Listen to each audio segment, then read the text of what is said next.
Call the meeting of the Finance and Human Resource Committee to order.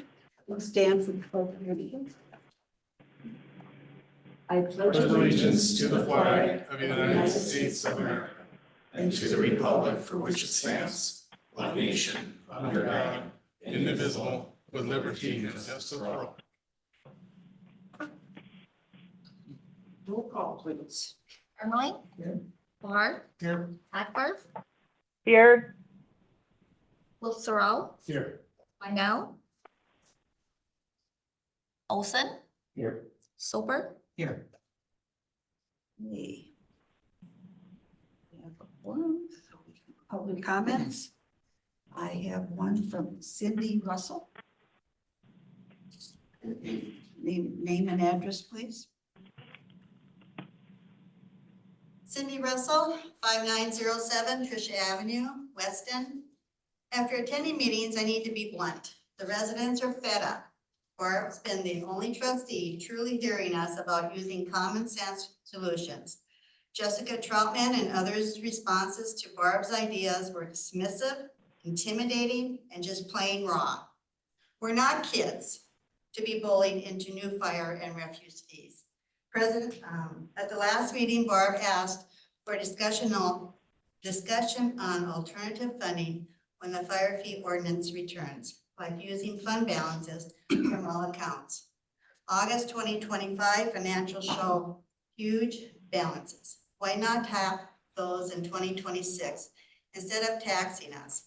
Barb also suggested putting the fire fee to a referendum on the spring 2026 ballot so residents get a voice, not some forced decision from the board.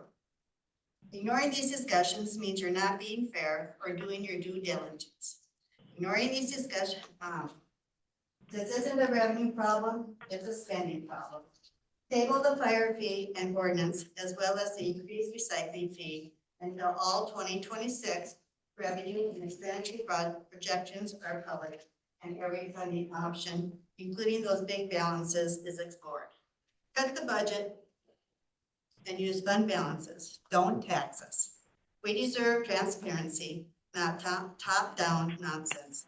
Don't dismiss Barb's common sense logic. Barb is fighting for us and we are behind her. Thank you. Jim Pensignol. Good evening, Jim Pensignol, 510 Street. So it's great to see a good audience here. I feel like every meeting that I attend in the last 2 months, maybe, this audience continues to grow, so that's good stuff. Let's keep it up. So first, the minutes from the last meeting, which were recorded and are here today in front of you for approval, are a prime example of just how inaccurate things can be. I never said I was in support of a fire tax, but your minutes reflect as such.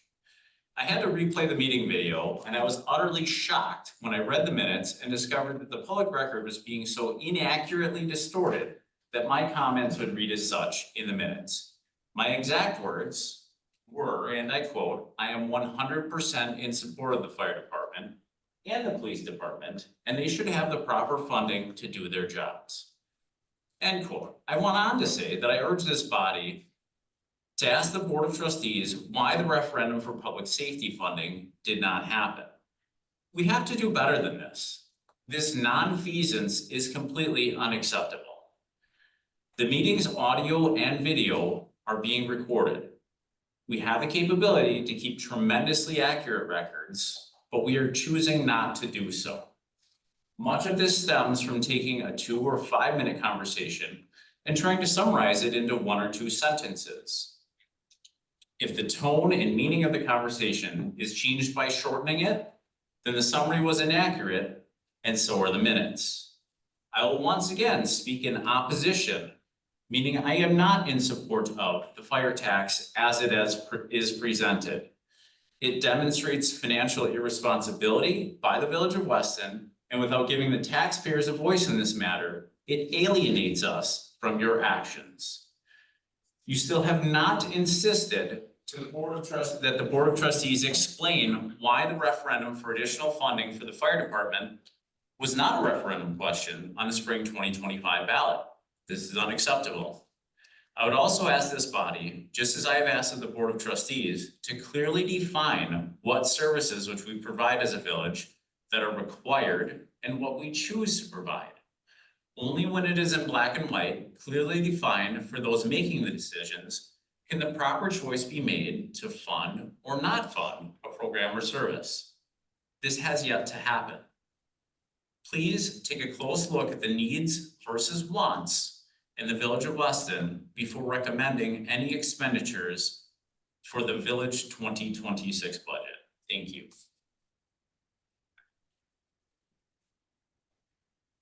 Lisa Beck.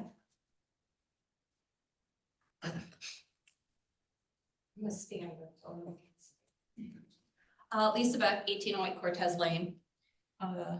I went to the village board meeting last month with questions on the fire fee.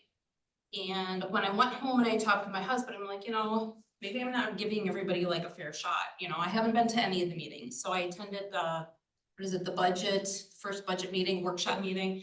I listened to that online. I wasn't able to come. I went to the second one. I went to the Safer Board meeting, which was super informative. So I think I'm trying to get a better handle on what you guys are all having to deal with. I do have to agree with Jim on some of the notes. That's one thing I've really noticed from the meeting, things that I've been looking at, going back on the notes. The Safer Board is like detailed, who said what, when, what happened exactly. For, I think, the finance and then the village board meeting, it's a little hard to kind of find what you're trying to find in there. So I don't know if there's a way you can add more into that. The two things I wanted to quick ask about today for the finance, some of the, like page 165, 169, 171, that goes through like all of the fees, what we pay out. There were a couple things I was wondering about. The better bin recycling, it was $600. I know that's peanuts, but I'm not sure what that's for. Lawn mowing was 5,000. Is that something like, I know you can't answer now, but is that something the Parks and Rec or Planning Commission, do we like hire out for that? Could that be a cost saving? And there was something about recycling and garbage carts. I don't know if that's related to like it was $57,000, I thought. So I'm wondering if we can get more detail on that. And I don't work full-time as a nurse any longer, but I used to, and there were a lot of things that were like just nixed. They just didn't have it. They didn't have office parties. They didn't pay for coffee, like none of that. So I'm wondering, I know it's peanuts, but why are we still paying that?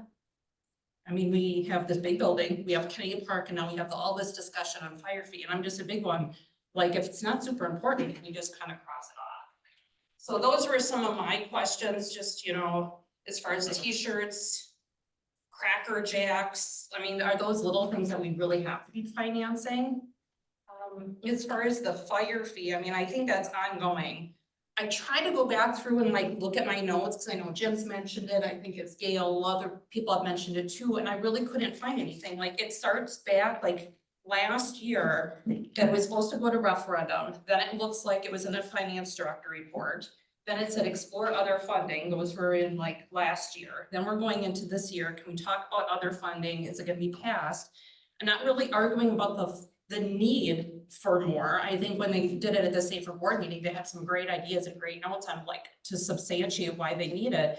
I just feel like if it was supposed to go to referendum, why didn't it? If we're supposed to be bringing up other options, I don't see them anywhere. So I'm wondering if that can be part of the talk in the future when we're looking at these big line items to show the public, here are the other things that we're looking at. Because if I wasn't here coming to the meetings, in that wire that we get, like we read that cover to cover, but there's like crosswords in it. That's not useful for me. If we had more like detailed information, even on like the garbage recycling, this is exactly how much the cost is going to go up. You can attend the meeting if you have questions. This is what our old one was, because I know there was discussion on the old service to the new service. It hadn't gone up in 7 years. So we went with this one because it was more budget friendly. Well, budget friendly, what does that mean to me? I don't know. So, I mean, you could say budget friendly and you could throw out any number. I'm just wondering if we can get better communication, maybe in the wire, with a lot of these finance questions. Because I feel like for the public, a lot of these things, you guys talk about it here, but it's not in the wire. People don't come to meeting, they'll never know. So maybe we can utilize that as a better source of communications. I guess those are the two things I just wanted you guys to think about. Thank you. Thank you. Okay, and then we received a letter from Leslie Vladimir. And it says, "Dear Ms. Gilbert, I am writing to express my support for the proposed fire fee currently under consideration. As a concerned resident of Weston, this fee is believed to be a necessary and equitable solution to ensure the fire district is properly equipped and funded to meet the community's growing needs. The fire fee offers a more stable and fair funding source for fire and emergency services. It ensures that all properties that benefit from the service contribute to its cost, including nonprofits and other tax exempt entities. This approach diversifies the fire district's revenue and makes its budget less vulnerable to fluctuations in property values and other economic shifts. The community's need of robust and well-equipped fire district is crucial. Adequate funding will allow fire and emergency services to hire additional personnel, decrease emergency response times, invest in more training and ongoing education for firefighters. A small, consistent investment from all residents and businesses through this fee will have a significant positive impact on overall safety.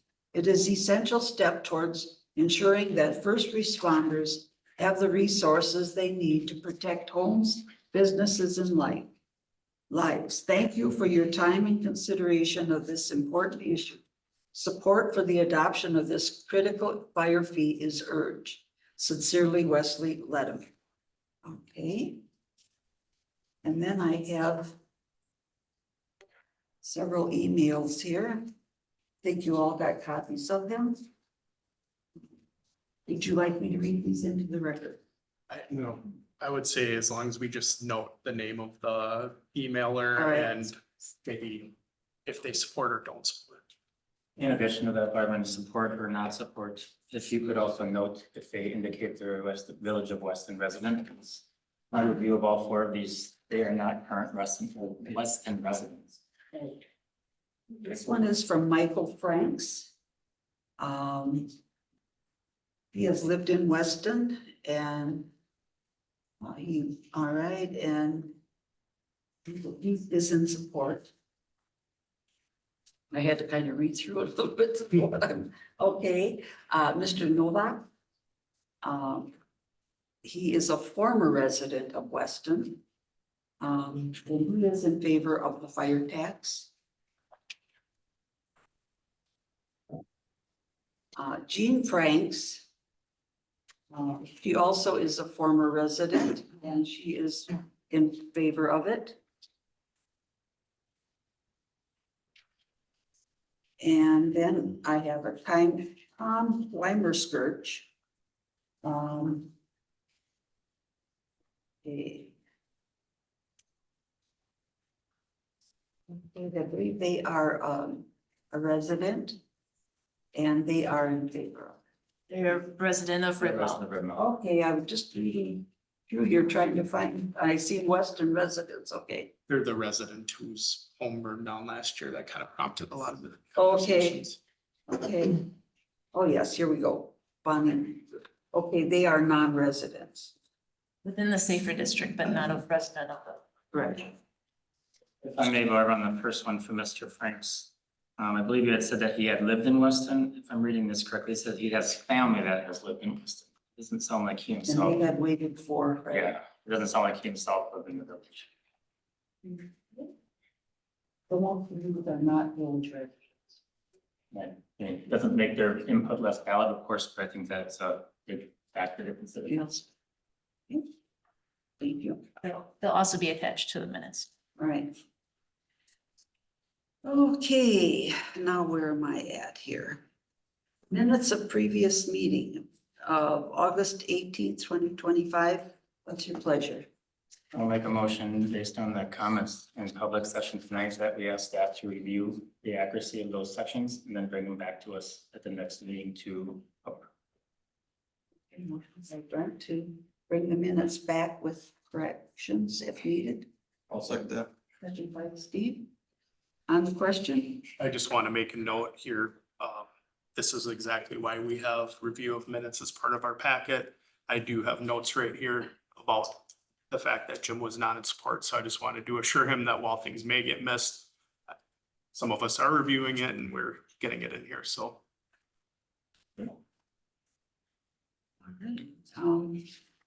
all in favor signify by saying aye. I Aye. So carried. All right, acknowledge work products, I can't speak tonight, August budget status report. It's your pleasure. Do you have anything you want to add, Jessica, or just as is the report? If there's any questions.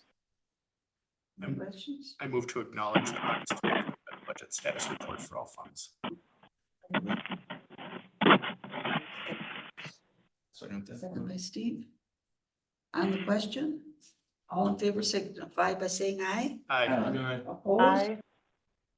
So carried. Item 6, TIF 1 and 2 detail reports for August. We had packets. Let's hear. Any questions or concerns?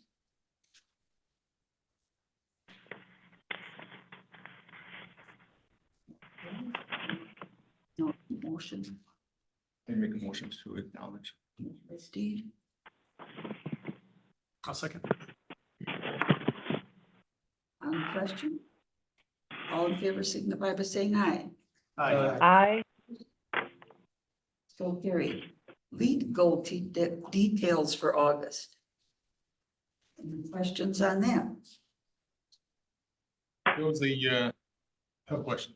Yes. I just want some feedback. There was a review of a waste, what was the name of the contract? Recycling. Yeah, it was a larger dollar amount. Just for curiosity, what was the scope of that review, or can you give us some feedback or some It context? was our 7-year agreement with Harder's, so moving to the new hauler next year. Attorney Edie put together that agreement for the 7 years to be brought back It to. wasn't a boilerplate agreement. It was something he actually put together for us. It was, yes, it was his agreement, yes, that he had put together. He had used something that was somewhat like that previously, but we went back through now that we have the new hauler to make sure for that agreement, and that was part of the motion, that if we went with Harder's, that the agreement would be compiled by the attorney and brought back to the board, and they did approve that agreement. Okay, that's helpful context. Okay. And need a motion to acknowledge. I'll second that. Who did the motion? Oh, Brett, and second by Dennis. Okay. All in favor signify by saying aye. Opposed? So carried. Educational presentation and reports, we have none. Old business, discussion and or action on cellular phone stipend analysis in relation to section 10.03 cellular phone policy of the Employee Personnel and Policies and Procedures Handbook. That's a lot. Okay. And who would like to start this?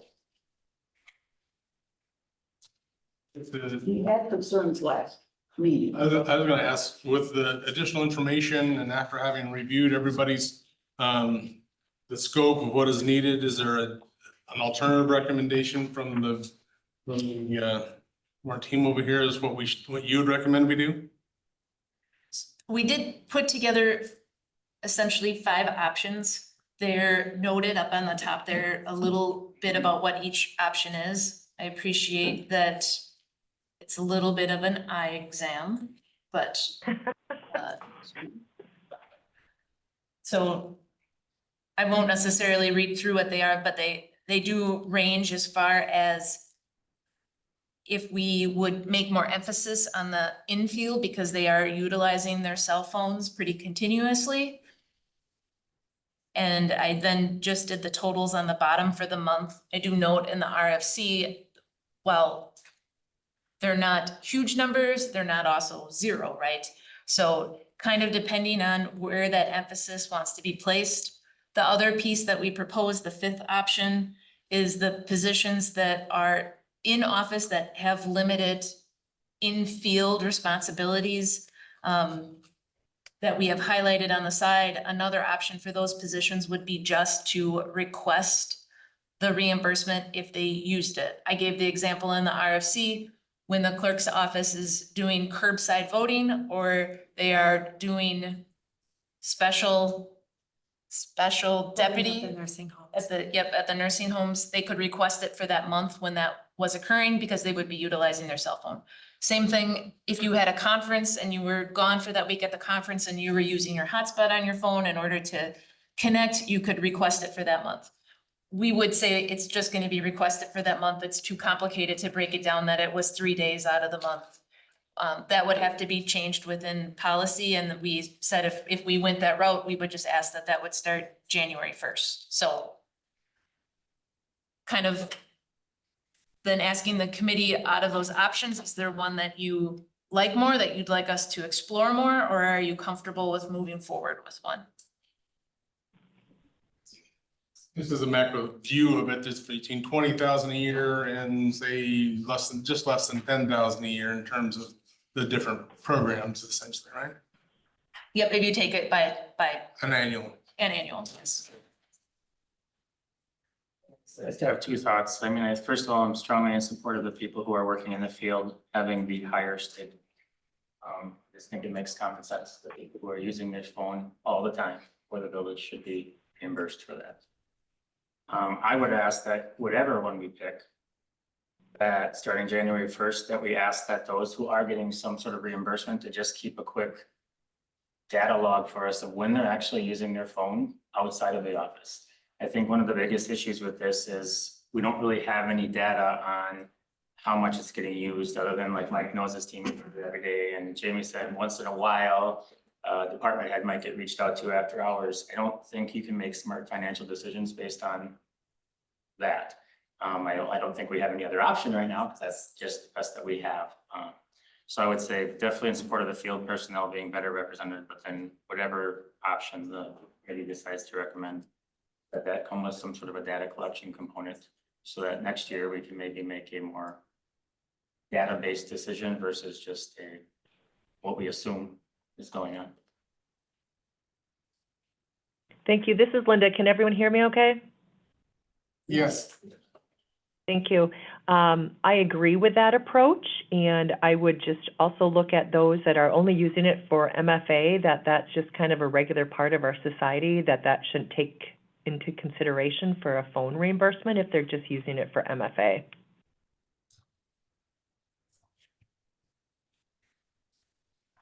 Any questions or comments on that? I have a couple comments. So I agree with that about MFA. I think there's, other options we could look into, such as hard tokens and things that can do that process without it being on a cell phone, if that's solely what the thing is. I guess a couple questions. So I know that the village issued phone was priced out at about $65 based off of the cost and some of the things that need to be on the phone. I see that we have, and I know that you're not required to take it, but we do have 3 staff that are issued village phones. I guess why do we choose to use village phones instead of doing the reimbursement for those? So in my case, it's part of an agreement, it's part of a contract, an employment contract.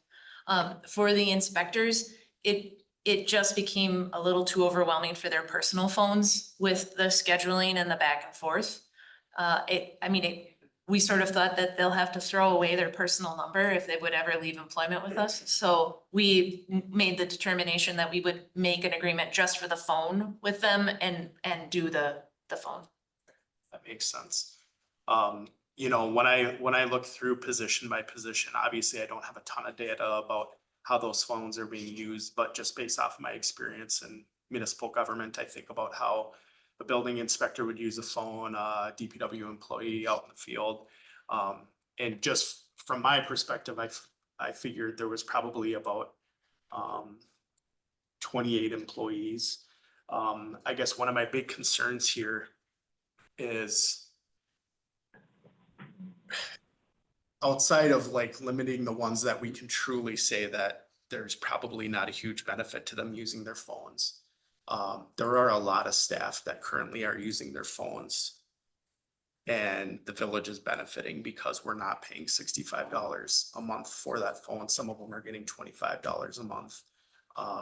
And it's saving us thousands of dollars. If every village employee said, you know what, I don't want to deal with this. You can issue me a phone. You can figure out a way to reach out to me. The village would have to buy a lot of phones for a lot of employees that to be able to reach them. And, you know, just my math alone, and I'm not a mathematician or anything, but it looked like possibly another $11,000 that we'd be paying for issuing out phones if we were issuing them out to the people that I thought definitely need them. So I guess that's one of my concerns. I want to be careful that we're being a little bit kind of fine tooth here about what we're picking and not just saying people don't need this benefit or whatever, because from my perspective, it could be a lot worse if that were the case. So. Anybody else? I guess just in response to that, I had mentioned it last time, but I guess I'd like to see some competitive quotes on what these would cost, because like I said, I know of an option from a previous position in municipal government where we did not pay anywhere near $65 a phone. So I think there might be other options out there available to us if we're looking to go that route. I mean, if nobody else has any thoughts, I would make a motion if anybody's interested. I have a thought. I like the idea of course, those in the field definitely, I think, need, you know, reimbursement. They use the phones a lot. I mean, for village stuff. And I like the idea also with the reimbursing, like, for example, the clerk's department, when they're out there needing the phone and using it to turn in, you know, just like mileage. If you go for mileage, you turn it in. The same thing could there. I look at some of them and I think, I'm sure they use their phones periodically, but not enough to be paid $50 for it, you know. That's just, okay. Okay, so I'll try to say this so it makes sense. So if I did my math correctly, Jessica, please check it. We're paying $11.75 a month right now, so by 12 months, we're looking at $14,100 a year for cell phone reimbursements right now in this fiscal year. Does that sound somewhat accurate? Yeah, it does Okay. sound somewhat accurate. I Okay. would point out it is accounting for everyone taking it, because even if someone chooses not to take it right now, their phone would still be subject when it's business related to the village. And alternatively, if the position would turn over, then it's budgeted for. Yeah. So my motion would be the following, is we make a recommendation to the board that for fiscal year 26, we hold that at the $14,100 with a couple caveats. As number one, those working in the field get $50 a month, regardless of being full-time or part-time, if they're utilizing their phone on that consistent basis. That data is kept by the employees as to what they're using their phone for, simply because, again, it helps us make better decisions in the future. And then as far as the $14,100, besides those two caveats, allow Jamie and the department heads to determine how to best utilize that amount for the village for fiscal 26. Motion? It is. Did it make sense? Yes. Okay. Do I have a second? I'll second that. Steve, on the question.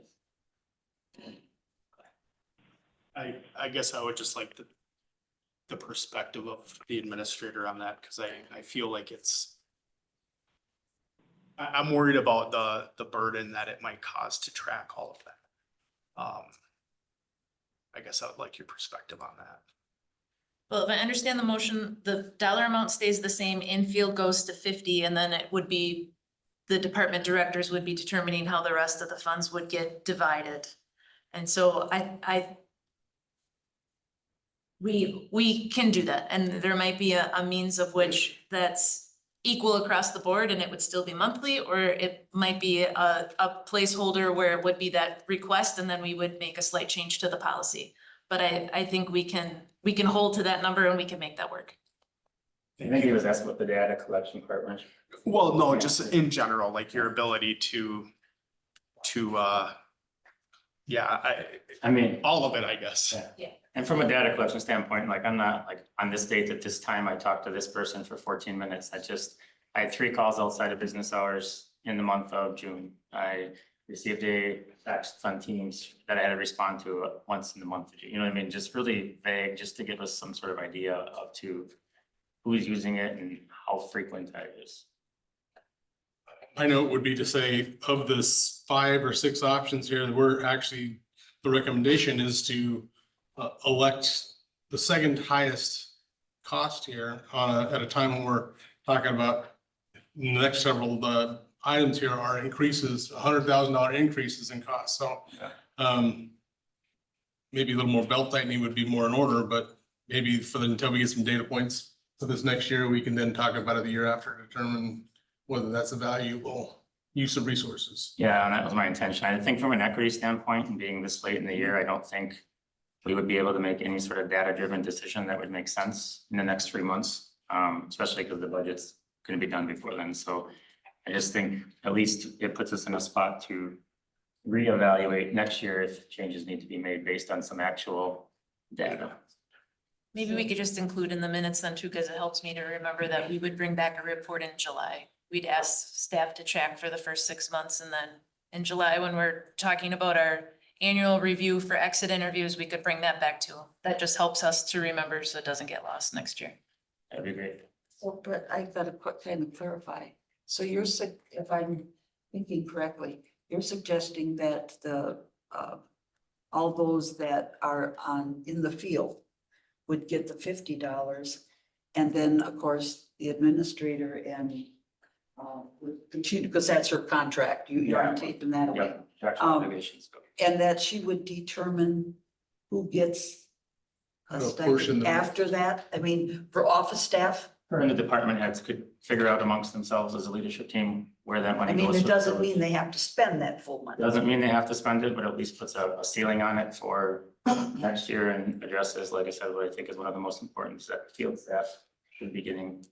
Right, higher I increase. agree, field Yeah. staff, and I question some of the office just Mhm. because of the usage, Yeah, not because of the department, but just because of the usage. I have never really felt real comfortable with that. But there is some office staff that do have some issue, that they're not in the field, but they are dealing with stuff, so, okay. I just wanted to make sure I was understanding yeah, that. no problem. All right, okay, I have a motion and a second. What's your pleasure? All in favor signify by saying aye. Aye. Opposed? Aye. So carried. Okay. We actually. We've been visiting that one for a while. Mhm. Okay. Discussion and or action on potential implementation of the annual fire fee.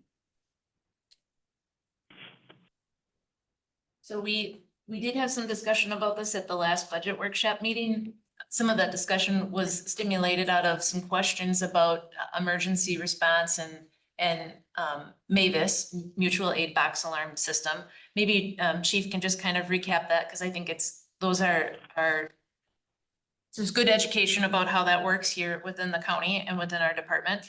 And then also, I know I had a couple questions just to recap again, that volunteerism piece within fire departments. And then maybe we could go through the 3 questions that we had last time, just to, they were included in the RFC, but just to recap what we found out on those 3 questions that we had previously. Yeah, I can certainly talk about mutual aid a little bit.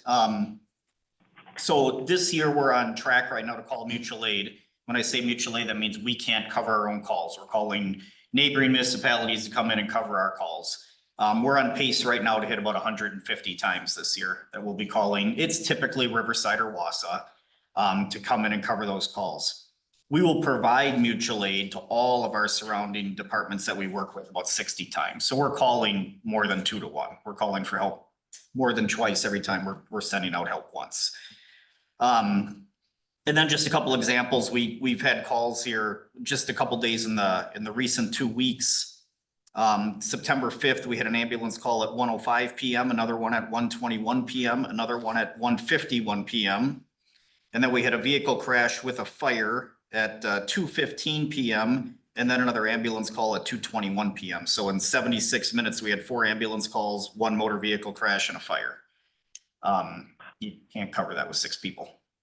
So, and that's just an example. There was another one of those back about a week before that.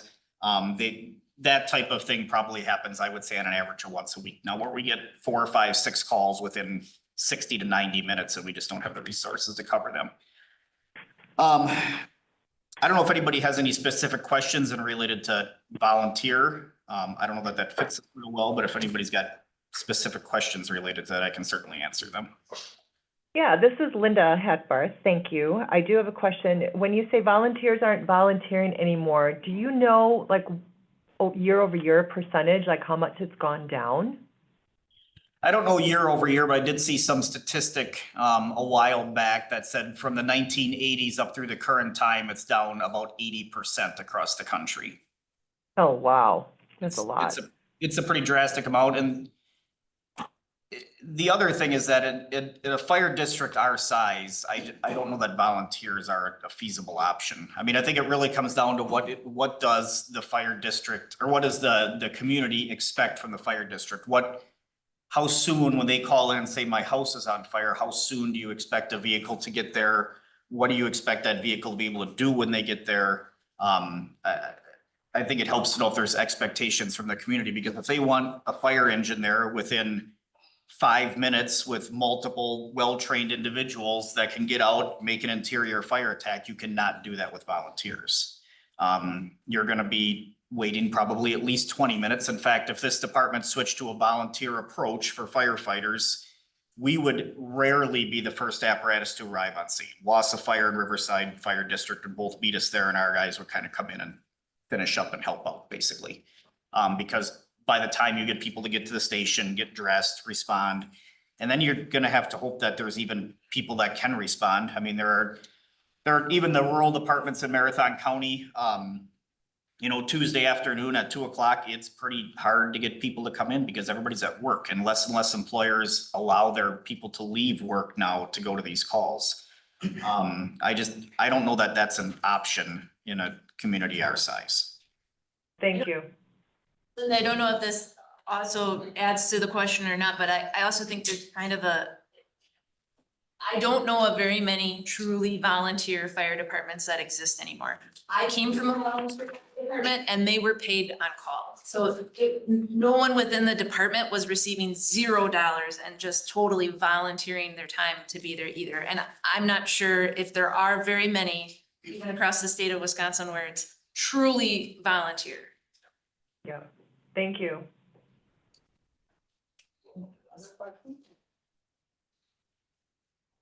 The other thing that was part of the RFC were just the answers to the 3 questions that we had from the last meeting. Can we do a portion of the fire fee, covering the cost of fire with the fire fee, and supplement it with levy? We are going to have Attorney Edie also look into that question. As the RFC states, we don't have any examples of other communities that have done that, because obviously then they hit that same limit. You have to take the deduct in levy if you put in the fee, and if you don't take all of the fee to cover that cost of fire, you can't, you're taking away from the levy in order to help cover that cost. So there are no other examples of that. It's possible that maybe ours could be handled that way. And if it could, we asked Attorney Edie to put it into how that would look in ordinance draft format. Can we have an annual limit to within our ordinance? Again, that may be possible. We're having Attorney Edie look into that, but as the RFC states, again, what the issue with that would be is if you did have something that would occur that would increase fire more than you could raise the limit, then you have to go back to levy, and you reduced your levy in order to put in the fee. So I do put the example in here. We do have the within our agreement with Mountain Bay Metro that our operating budget would increase by a maximum of 3% annually. Would that be something that maybe we'd want to explore with the Safer Fire District? If we put into ordinance that it couldn't increase more than 3%, then we would say budget couldn't increase more than 3%. And then what would be our final levy reduction? We do have confirmation from the Department of Revenue that that number would be $121,181. At the last budget workshop meeting, the board did move for Attorney Edie to just look at what we have a draft ordinance that's previously been included in the packet. He will be looking at that ordinance to see, so if it is something we want to proceed and go forward with, we would have the ordinance put together and where it would go with the municipal code. Adopting the ordinance is how we would implement the fee, and then the amount of the fee would be approved annually through our fee schedule for the village. We anticipate, our tentative date is that we would have something back with that draft ordinance for the September 22nd meeting. That would be a special budget workshop meeting. Doesn't mean that it would be acted on that night, but we should have something to look at that evening. Questions, comments? I haven't heard any negatives about the fee. I mean, there's not a lot of argument that the fee isn't warranted, so to speak. I just haven't heard a lot of arguments of why we shouldn't otherwise give the choice to the voters. Is there something we can do that'll maybe a stopgap, or maybe it's a limited fee, or maybe it's something else that we can do that we can then give the voters the best chance to speak to this issue as opposed to make it in at the trustee level? I think the concern that's been shared is if we enact the fee in any amount, we have to deduct from our tax levy. And that's money that we're not gonna get back otherwise into the levy. So if we decided after a year, okay, we did this to get by, the next year, now we're down to, $100,000+ from our levy, and now we don't have a fire fee, which just puts us in a worse situation. So I think it truly is kind of, we do the fire fee, or we wait, or we find cuts to cover the costs that we need, which that's something we can all look at, but Not fun, but maybe needed. yeah. I'll make the same argument that I previously made, which is we yet to have an answer about the grant. The grant is kind of what triggered much of this conversation. The original conversation was a referendum based off of the existing rising costs for the fire department. I wasn't on the board back then, but based off of my reading of minutes and stuff. The referendum was to cover rising costs. Then this grant came available, so we decided to apply for the grant at the Safer Board. The Board of Trustees decided to explore the fire fee, and we're still waiting on an answer from the grant. The fire department has said that they'd like to add, if the grant doesn't get approved, to add 3 staff regardless, which I'm fully in support of. I just think it changes the way that we do it. The fire fee to me is, it's more of a necessity, because if we add that many staff, we know we're gonna have large costs that are gonna be coming at us fast over a couple of years. If we're not approved for the grant, then we are more holistically adding staff to our fire department and figuring out how to budget for that. Even though the costs are, from what I'm hearing, are relatively similar. So my argument remains the same that it was at the budget meeting the other night, that I don't see a reason to make a decision on this when we don't have an answer on that yet. The board voted to send it to the attorney. So it's being reviewed there. I'm not sure what else I'm assuming can't change the ordinance until it comes back to the board to be reviewed. You wouldn't be able to make adjustments until we had the ordinance in front of us.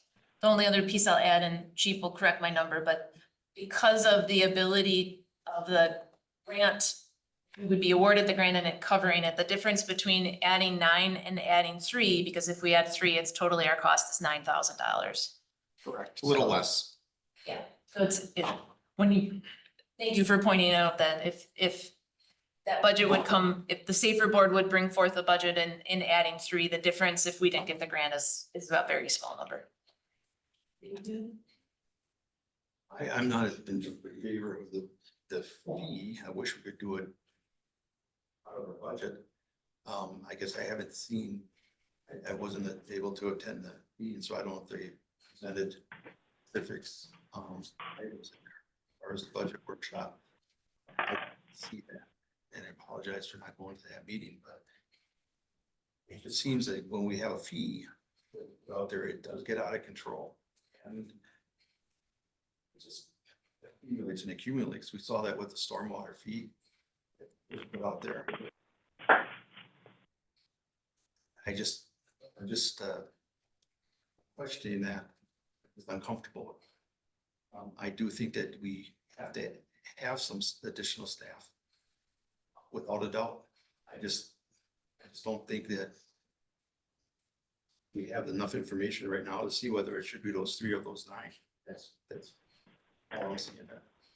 And I don't know if there was anything presented at the budget that way, at the budget meeting. Other than the difference between the grant and the 3 officers. No, what I'm saying, did we prioritize some of the services that we're providing No. to come up with? And I think the taxpayers would appreciate that. Too.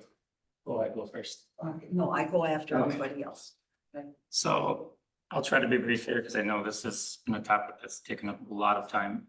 So I got some thoughts and I have a couple questions for different staff members. So I see both sides of this. I mean, we're at a point here where we have to have this money. And frankly, I don't know that there's any other possible way to fund it, to get the money in time that we need it for. You all heard the chief's numbers on staffing. Adding 3 people is not going to solve the chief's problems. It will help a little, but it's certainly not going to solve it, which means in a few months down the road, we're going to be having the same conversation. How do we fund 3 more? I don't think, you know, I guess, listen to everything I said. So I said for the Board of Trustees meeting last week, I did not keep count, but numerous people showed up and spoke on the fire fee. Not a single one of them was in favor of the fire fee. We had 4 emails tonight of people in favor, but they are not current, or were they, some of them ever Village of Weston residents. In tonight's public comments, I didn't hear anybody in this meeting who spoke up heavily in favor of it. From my observations and the things that I've attended, the only person I've heard of in favor of it that took the time to come or reach out, write or anything was the letter that was read tonight by Barb. The one thing I did hear from all those is there's not a single person that doesn't support the fire department. Well, universally, we all agree on that. We all agree that they are grossly understaffed and we're just waiting for something bad to happen because of how understaffed they are. Where the issue becomes is the funding method. And I'll say again what I said last meeting. I don't think this is about the fire department. I think this is about the funding method, but the fire department's taken all the heat for it. At the end of the day, we have X amount of money to spend as a village, and we have to figure out how to best spend that. Dennis had mentioned cuts may not be fun, but they might be the only answer. We may have to relook at our priorities and determine what is more important to fund. I doubt there'd be too many things that are like more life and death important than the fire department, but that's another conversation for another day. So I see a world where this is going to get approved, either by this body or by the village board, because there's no other option. So for the right, wrong, or whatever reasons it is, that's probably going to be the outcome here, just my prediction. So with that, I have a couple questions. So in the draft ordinance, it says the fee charge shall be sufficient in the amount to allow the village to pay in its entirety the amount of the village's contract for the receipt of fire services. So if I'm interpreting that correctly, I don't know if this is for Jamie or Chief Finke, is our intention going forward after this initial $400,000 fee to completely 100% fund the fire department through this fire fee? No, nor could we, because it can only be used to fund fire. And Safer handles both fire and EMS. So the fee can only be used to fund the fire cost, and we have the budget broke down. Chief has the budget broke down between the cost of EMS and fire. EMS also gets revenues, right? They get revenues from ambulance calls. So, and in its entirety is from the other municipal ordinances that have already been passed. We would have Attorney Edie look at that to see if we could do a smaller portion of it and help to supplement with the levy, but all of the other ones have been written in the entirety, but it can only be for fire. Which I understand, but I guess is our intention to fund the fire portion 100% through this fire fee? Because from what I'm hearing about the budget, we have no other options right now. So I guess in reality, is that where the money is gonna likely have to come from going forward? So Jessica, is it? I've been working on the general fund budget and we've crafted a few alternatives and we slashed the numbers, we reduced some of the contingency. General fund budget is not on the topic tonight, so I'm not gonna go into too much detail because we don't have any slides or anything, but we did get it to come out and not come out. It's not quite balanced. We got a few more tweaks to do, but my first proposal would be the $120,000, the amount that our levy would need to be reduced, I would say, to put the fee that amount times 2, so it'd be around $240,000. I believe we could balance the budget, and I believe the board could have the last decisions, but obviously that's where I got the budget to balance right now. We would be levying around $240,000 with half of that filling in the gap where we'd have to reduce our levies. So it'd be fair to say there's potentially some other options, maybe. I did find some other funding options. I increased a couple lines. I used some fund balance, about 150,000. So there were some things I could do, and I got it probably within 40,000. Right, and that's Which for is- this next year. Yes, for 2026 budget. Okay. Provided also, I mean, we have some estimates in there. One of the big ones is health insurance. Okay. So again, if this goes as I am kind of guessing it likely will, I think then there's some really other pieces that need to come with that. If the board is to approve it, I think that we owe it to residents to find ways to mitigate some of these increases. We all know that year one is the about $400,000 that you've shared with us. Year two is going to be more, because if we get the grant, only so much of that's covered each subsequent year, and our share gets more and more and more as that grant goes on. And so right now, other than just what Jessica's been able to maybe think about for the next fiscal year, we don't have any sort of plan to cover those additional increases. And I think for me personally, but also for the residents that have spoken, that's one of the biggest sticking points is where's the ceiling? Because the way the ordinance is written, and I'm completely misreading it or proposed to be written, is there's no ceiling. It could literally be 100% of the fire costs unless Attorney Edie gets some sort of other options. I guess, Chief, you had mentioned there were some comparable departments that you looked at when you're looking at the ordinance. What departments did you look at? If you know off the top of your head? Start, as far as departments that use the fire fee. Yeah, just kind of like, which one did you kind of model after? Western Lakes Fire District in the southeastern part of the state is by far the one that, there's a couple other ones that they escape me at the moment, but Western Lakes is a large district and they use it in multiple different municipalities that they cover. Okay. So I will preface this by saying I started with Google. So I simply Googled Wisconsin ordinances related to fire fees. And I looked at the first 12 that popped up. So again, throwing that out there to Google. The first 12 that popped up ranged anywhere in population from 585 people to 19,946 people. By Google standards, the current population of Weston is 15,866.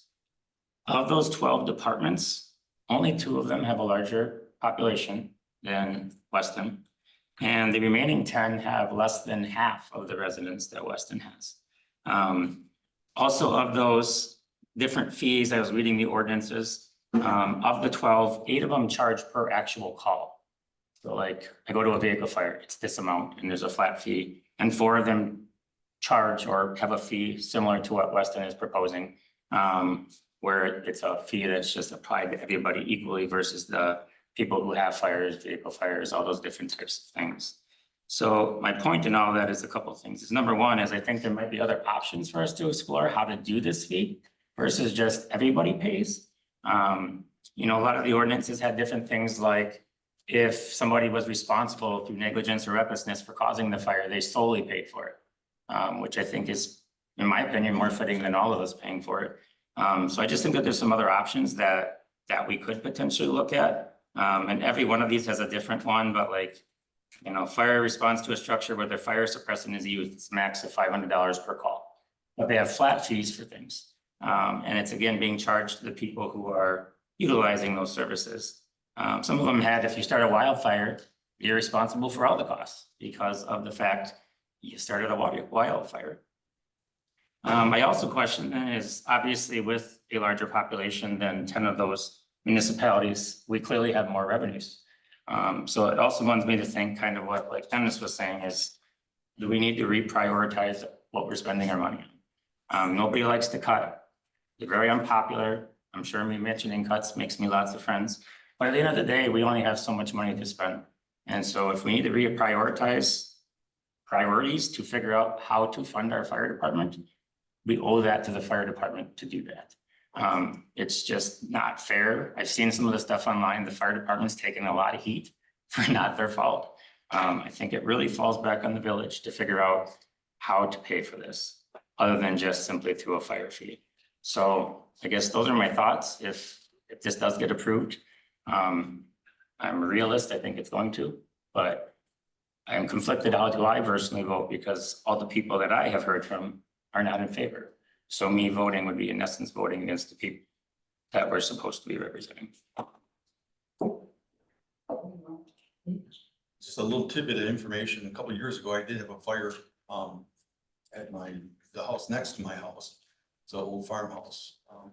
Had like 4 fires since it was constructed, so we didn't pay any fee. When we had East and Mosinee, everybody, it was all over Memorial Day weekend. And there was a lot of trucks there and stuff, but we didn't pay a fee. Coincidentally, I was looking at my policies on that house as well as another house that I own in Rothschild. We do have a $2,500 rider for fire protection. So it's a rider on my insurance. How the specific dollar amount, I never followed up. I never looked at it, but this was like last week that I was looking at the insurances. I didn't know I even had that, to be honest with you, so. To restate, you said that if you had been forced to pay a fee, you would have insurances to cover it. Is that what you're saying? Yeah, if we would, yeah. So we're leaving money on the table by It was not. only, yeah, $2,500 was the limit of it, but it was just a line item of coverage. And you're supposed to read your policy closely, but it just was out there, and I was kind of surprised that it was, to be honest with you. Now I wonder if it's my money. I'll have to go. Yeah. Now you're gonna, yeah. Again, it's just, I think there's other options, other things we could look at besides the flat fee. Can I just interject on as far as charging for a response, we used to do that. It's been several years since we have. Our board voted to repeal that. The concern with our board at the time was that if people know they have to pay for a fire response, they will be less likely to call the fire department when a fire is small and allow it to grow into a large fire. And there was also some negative pushback from residents after they got bills and thought that's what their tax dollars should cover and that they shouldn't have to pay for it. And the third thing is that a good chunk of people just don't pay for it. So you can charge them. It's just like our ambulance fees. If we could collect 100% of what we bill out for ambulance fees, I wouldn't have to be here right now because we'd have plenty of money, but we only collect about 40% of what we bill out. So we can talk about how much we're gonna bill those people. I believe, I'm not an insurance agent, but I believe all insurance companies carry a minimum of $500 for a fire department response. We can bill as much as we want. We're probably not gonna collect a lot of that. We do bill for vehicle crashes right now. And we collect roughly 40 to 50% of what we bill out. So it could bring in some money, but it's not gonna offset the dollar amount that we need. Well, okay, first of all, I'm gonna say I'm against everything I'm gonna say in principle, but I don't see another way. This is completely against my thought over the years of how we use fund balance, how we borrow, it can never be used for operations. And yet, that's what I'm proposing, so just bear with me, it's kind of first of all, I understand we need to fund the fire department, I'm not questioning that at all. How much of a fire fee are we proposing? The dollar amount? 121,000, that was. No, that's what we're gonna lose out of our budget. I got it. We would have to, but once we'd have that number, we've talked before, then you work the math backwards. So while we had that proposal on the dollar amount, we're saying that we would raise about 250, let's just say 250,000 next year is what we would be looking. Yeah, I was gonna say, I don't need an exact number, just approximate. So you're figuring about 250,000?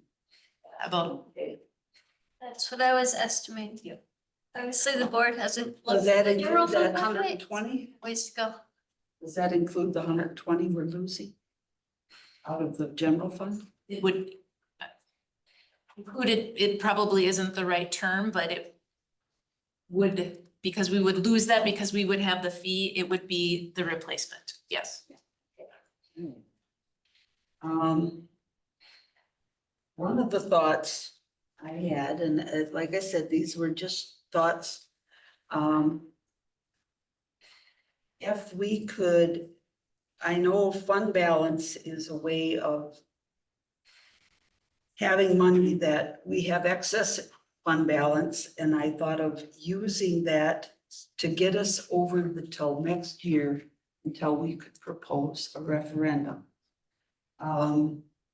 As far as, I don't know if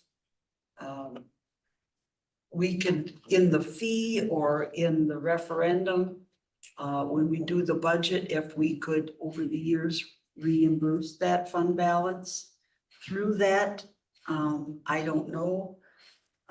But that is a way of getting us until next year that we can put it to referendum. I just can't, I don't exactly know why I do in this fact. The referendum was proposed last year, it didn't happen. I was gone when the subject came up of fire fees.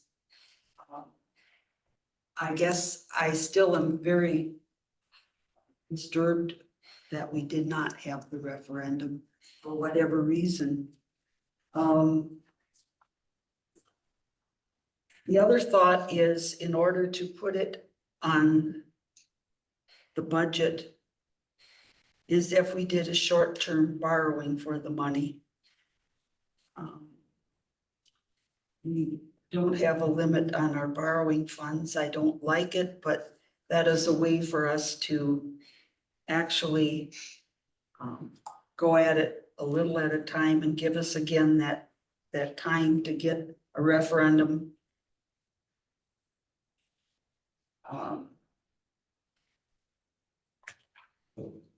I don't know what dollar amount we would be looking at for a loan, but we've got 121,000 that we would not lose in the budget.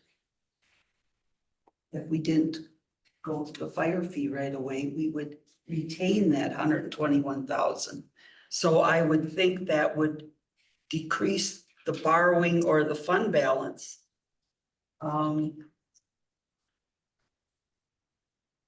like I said, I don't know how it works, if we could, whenever we decide if it's gonna be a fee or it's gonna be put back on the tax roll through a referendum. If we can pay off, I assume we could pay off the loan through general fund. Now, the other question, I know the ambulance, and this is something, Josh, you could answer. I know the ambulance side of the safer is profitable.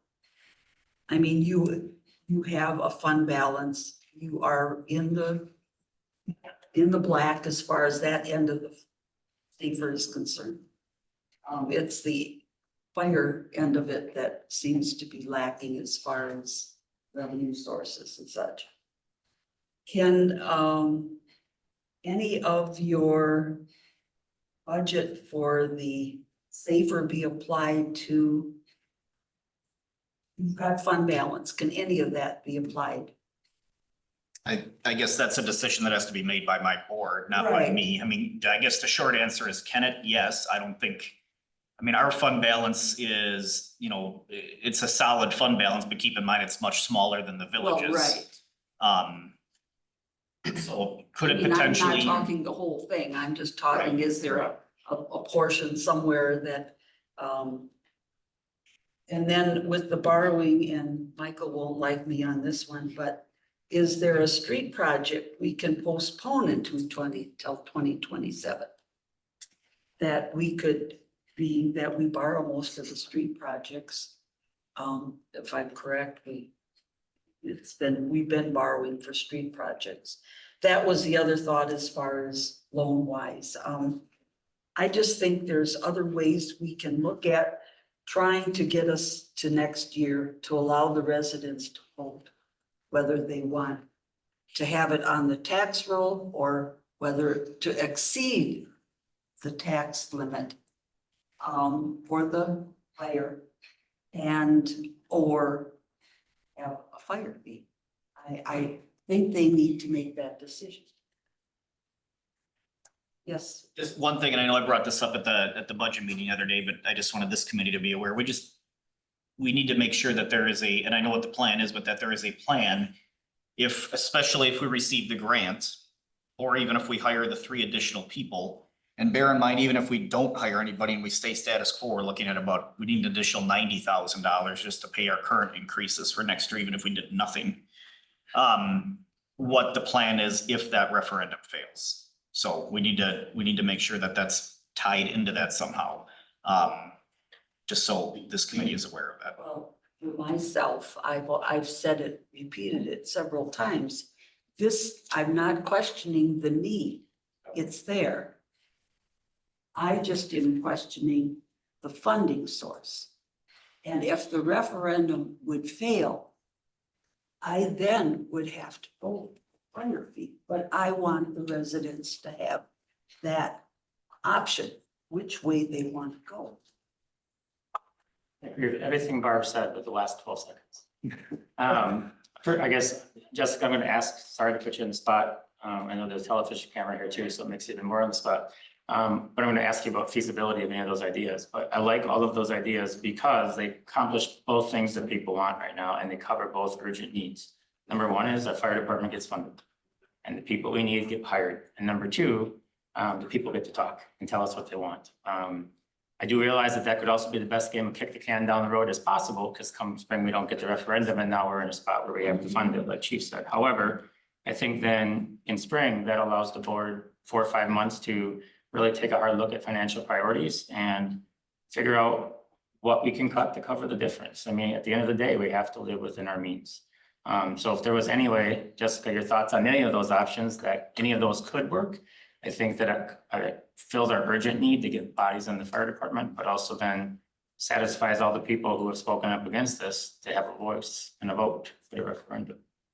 And you understand, when you were comparing municipalities, one of the things that the village of Weston has been dealing with that some of the other municipalities haven't.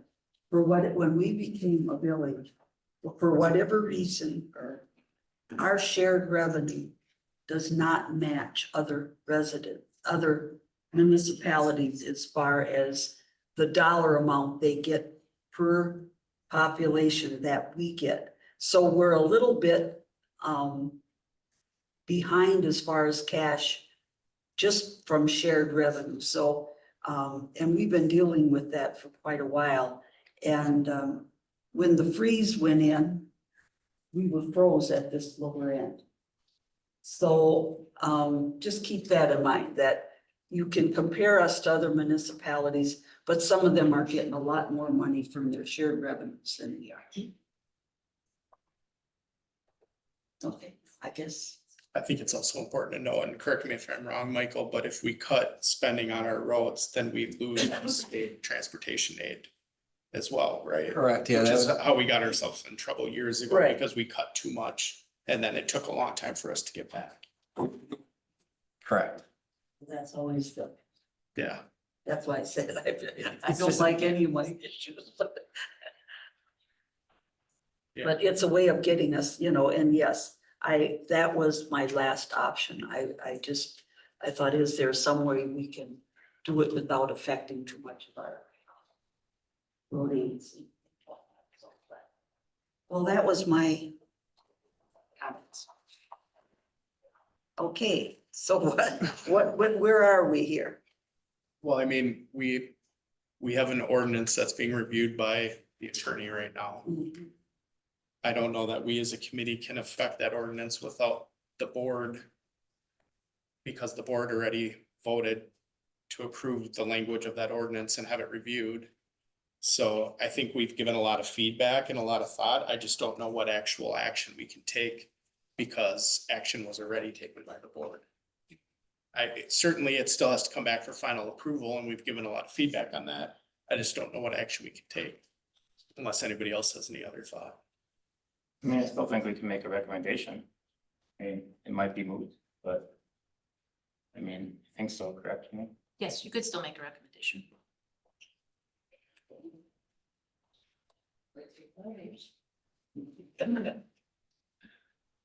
As a chair, I don't. Usually options. I mean, we have to know about the grant by the 30th, right? Supposedly that's like the federal government's hard-end deadline. Well, yes and no. We've heard mixed things back. We've heard that there will be answers by then, but then we've also heard that they're just gonna kind of do whatever they want to do. So I don't have it's pretty, just because it was delayed this year, it's not quite as smooth and normal as I would say that this grant normally is. By now, they are usually awarding grants. But this year they're not. Jessica, do you have any thoughts on fund balance, short-term borrowing? I actually have all that ready for the board presentation. I need to get it all prepared.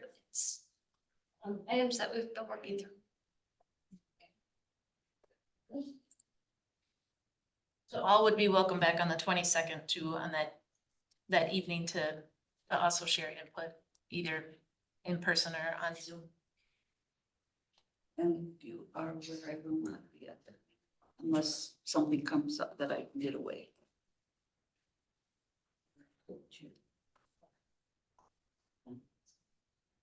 Well, that's a budget workshop. That's a budget workshop. Never mind, you're doing the parts. Can't hear a damn thing on the starboard side here. Oh, This side is good, port side you're good, starboard side no good. all right. It's not it. I don't have to repeat everything. Go back an hour and a half. Okay. All right, now what, does anyone wish to make a motion or? I think it would be difficult without knowing the feasibility of any of those options. It's easy. Well, to you say. can even make a motion to review the options. Recommend reviewing, you only recommend.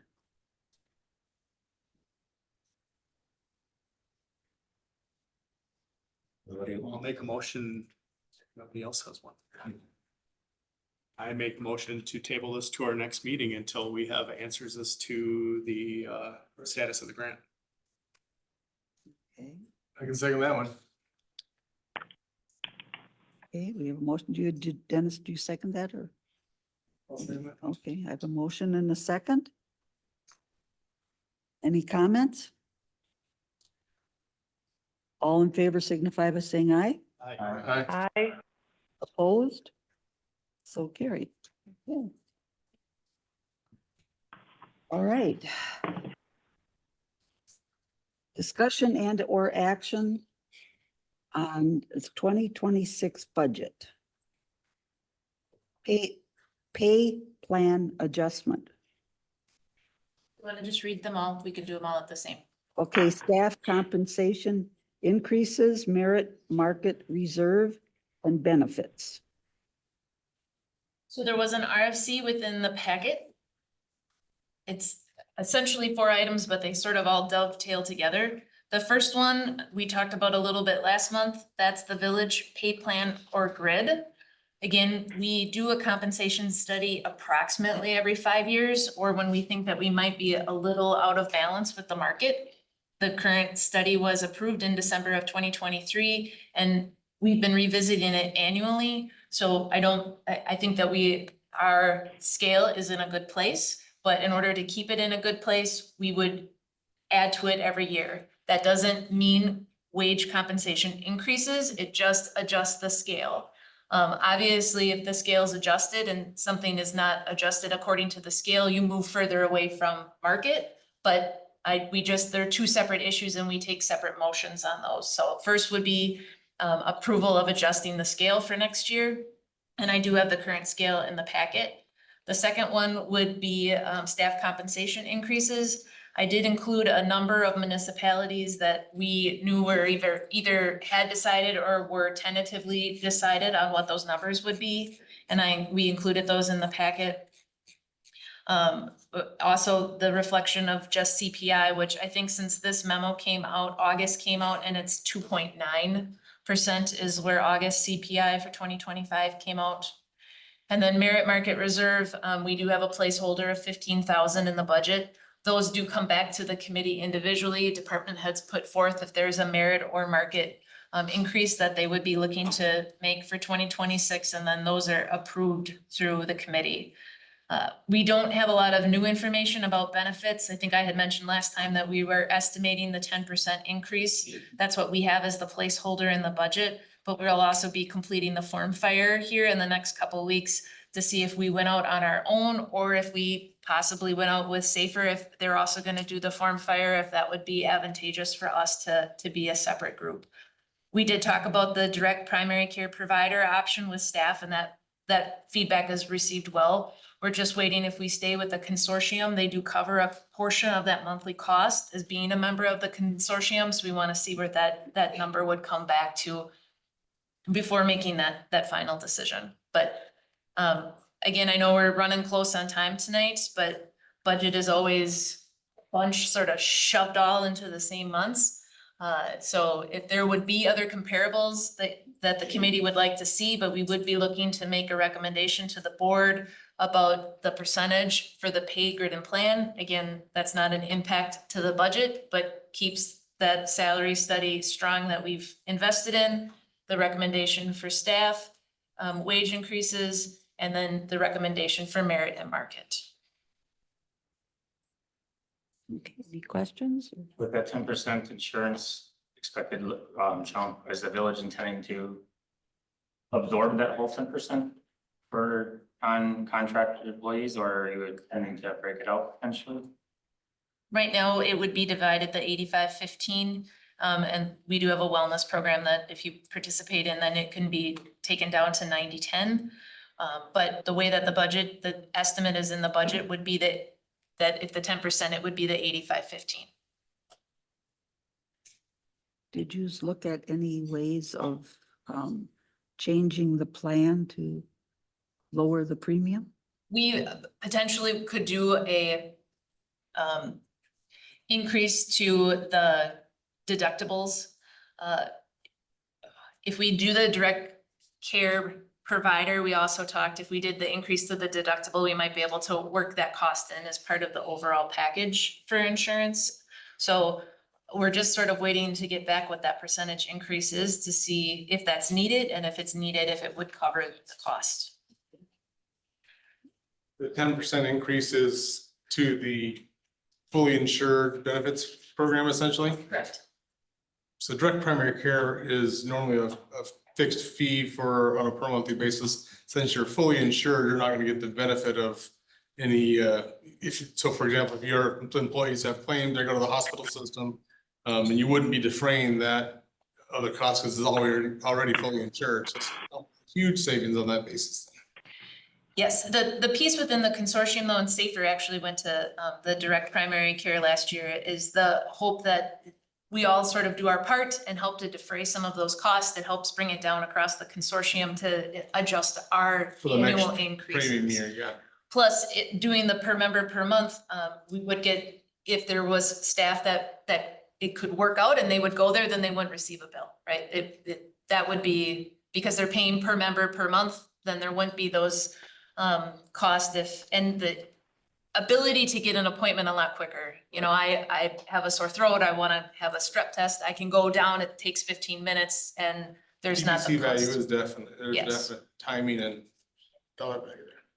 And then, you know, you'd be looking at then a deductible increase with that to try to make it so it's not a 10% increase, it's maybe a smaller increase, so.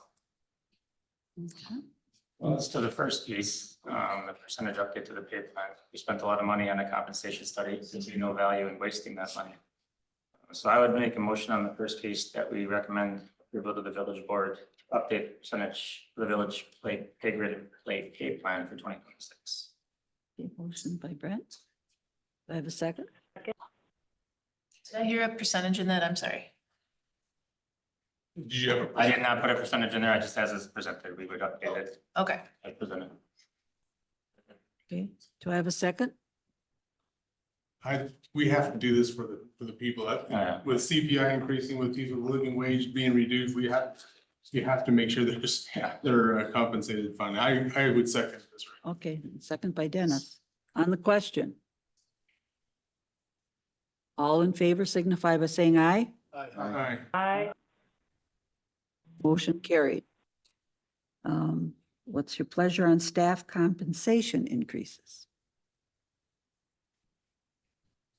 With our current union contracts, what do our police department and fire departments have built in for next year? Do we know the percentages off the top of our heads? Police is 3.5 and fire is 3. Neither of the chiefs disagreed with me. I just, from a consistency standpoint, I'm just looking across the board at the whole village.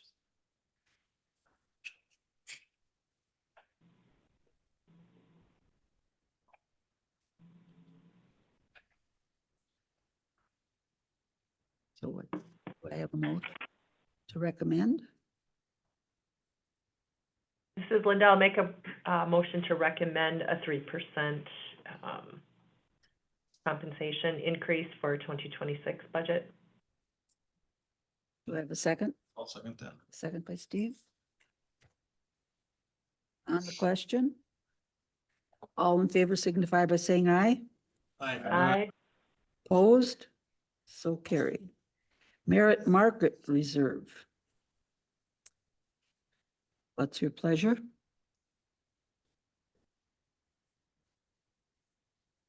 I make a motion to approve the 15,000 for merit market increases.